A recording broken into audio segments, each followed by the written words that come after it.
नमस्कार लाडक्या बहिणींनो, स्वागत आहे तुमचं मराठी टेक मित्र आपल्या यूट्यूब चॅनलमध्ये. मुख्यमंत्री माझी लाडकी बहीण योजनेचा मे महिन्याच्या हप्त्याचं वितरण सुरू झालेलं आहे आणि काही लाडक्या बहिणींच्या बँक खात्यावर हे पैसेही जमा होत आहेत आणि त्याबद्दलचीच माहिती आज आपण या व्हिडिओमध्ये जाणून घेण्याचा प्रयत्न करणार आहोत. परंतु त्यापूर्वी चॅनलवर नवीन आला असाल तर चॅनलला सबस्क्राईब करा आणि बेल आयकॉनला प्रेस करायला विसरू नका. लाडकी बहीण योजनेअंतर्गत ज्या महिला पात्र आहेत, ज्यांची KYC प्रक्रिया पूर्ण झालेली आहे, अशा महिलांना मे महिन्याच्या हप्त्याचं वितरण सुरू झालेलं आहे आणि येणाऱ्या 1 ते 2 दिवसांमध्ये सर्व पात्र लाभार्थ्यांच्या बँक खात्यामध्ये हे पैसे जमा केले जातील. यामध्ये तुम्ही पाहू 16/6/2026 रोजी 10:37 ₹1,500 क्रेडिट झालेले आहेत. कशाचे आहेत? मे 2026 लाडकी बहीण योजना. इथं तुम्ही डिस्क्रिप्शन पाहू शकता. त्यानंतर फक्त 10:38 ₹1,500 क्रेडिट झालेले आहेत. कशाचे? लाडकी बहीण मे 26 आणि कधी क्रेडिट झालेले आहेत? 16/6/2026.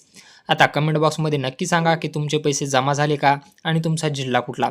जमा झाले नसतील तर येणाऱ्या 1 ते 2 दिवसांमध्ये तुमचे पैसे तुमच्या DBT लिंक बँक खात्यामध्ये जमा केले जातील. व्हिडिओ आवडला असेल तर व्हिडिओला लाईक आणि शेअर करायला विसरू नका.